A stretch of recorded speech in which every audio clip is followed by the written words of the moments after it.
The wildfire risk across the Maritimes is high to extreme, according to Environment Canada. In response, Nova Scotia has banned access to the woods, and as of last night, all fireworks and pyrotechnics are off limits until October. With the tinder dry conditions, any rain would be welcome, but the forecast isn't promising.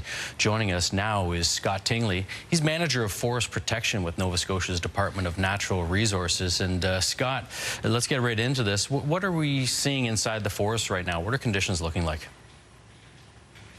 Conditions are very, very dry.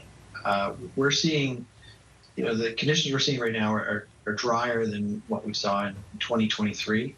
And obviously people remember, the terrible events that we saw in 2023. And it echoes also, conditions we saw in 2016. We had very challenging fires down the western end of the province.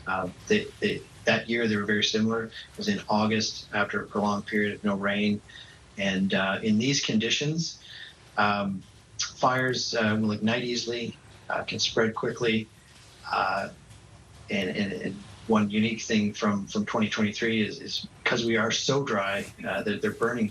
The fires that we do get and could get burn very, very deep into the ground. They burn, deep in the forest layer, and just are that much more challenging to suppress. So even small fires, crews are spending a good amount of time having to dig it up with shovels and Pulaskis, and it takes a lot of water and effort to fully extinguish them. Are there any parts of the provinces, Scott, that the DNRR is most concerned about right now? The drying trend had started to be the most severe in the western end of the province, but it's really spread everywhere. So it's province-wide. It's province-wide at this point. Maybe let's talk about resources then. In a worst-case scenario, and I hate to go here, but do we have enough resources to deal with, say, a wildfire, or perhaps like in 2023 when we had multiple breakout? It's always going to depend on the situation. Bottom line is yes. We are prepared to respond, and we have been responding. Department of Natural Resources, alongside with the volunteer and municipal fire departments, have been getting to any fires that have been happening very quickly and keeping them small. And that's the point of these additional restrictions, open fire bans and woods travel ban. It's just to limit the number of starts we're going to get. Just on the resources topic, I know we talked months ago, but there was concern around not having enough helicopter pilots. I think we were short 4. Is there any update on that, or is that still a concern? The department is still aggressively recruiting for pilots. It's a national and even a global challenge that a lot of operators are facing right now. There's a lot of competition for the scarce number of pilots that are out there. So we are still aggressively recruiting for pilots.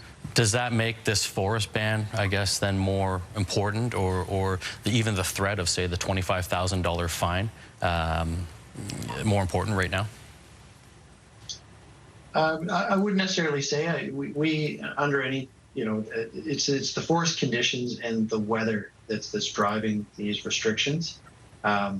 We'll get the resources that we need to fight any fires that happen. And like I said, we've been responding to, some instances we've been keeping them small. So okay. It's not really a direct link there. It's just, it's the forest conditions and the weather that's driving these restrictions. The conditions driving it. Do we have any sense of how effective the fine is, or even the ban in preventing fires from happening? Well, obviously, if everyone's following it, it's reducing the risk. People aren't having open fires, then that's obviously going to reduce the number of fires we're going to have. Since the large fine was initiated in 2023.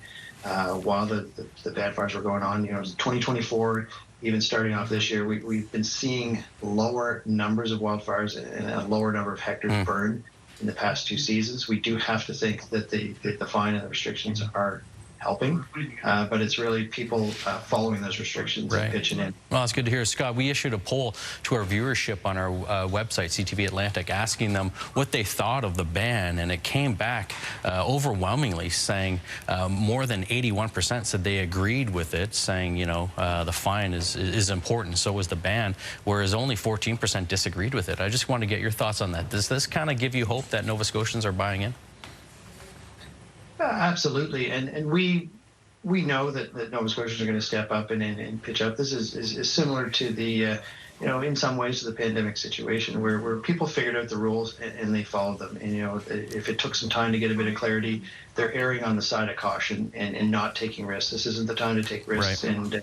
And yeah, here we are getting close to another weekend, though. I'm just wondering, you know, what's the message you want to get out to Nova Scotians, Scott? You know, the basic messages are there is no open fires permitted province-wide starting this week. There's no woods travel permitted without, you know, permits for things like work. You know, anything that people need to do for their livelihood and do their work in the woods, they can still get permits. But the bottom message is we don't need a wildfire in these conditions in this province, and that's what we're trying to avoid. So we're just asking people to be safe, stick with us here for a little bit, and hopefully this is just temporary. Right. Yeah, safety first, and hope the forecast brings some rain sooner than later. I think we're all hoping for that in a way. You bet. Yeah. Well, that's Scott Tingley. He's the Forest Protection Manager with the Nova Scotia Department of Natural Resources. That's all the time we have now, Scott, but thanks for coming on the show. We'll go to commercial break now, but there's more news coming up. Stay tuned.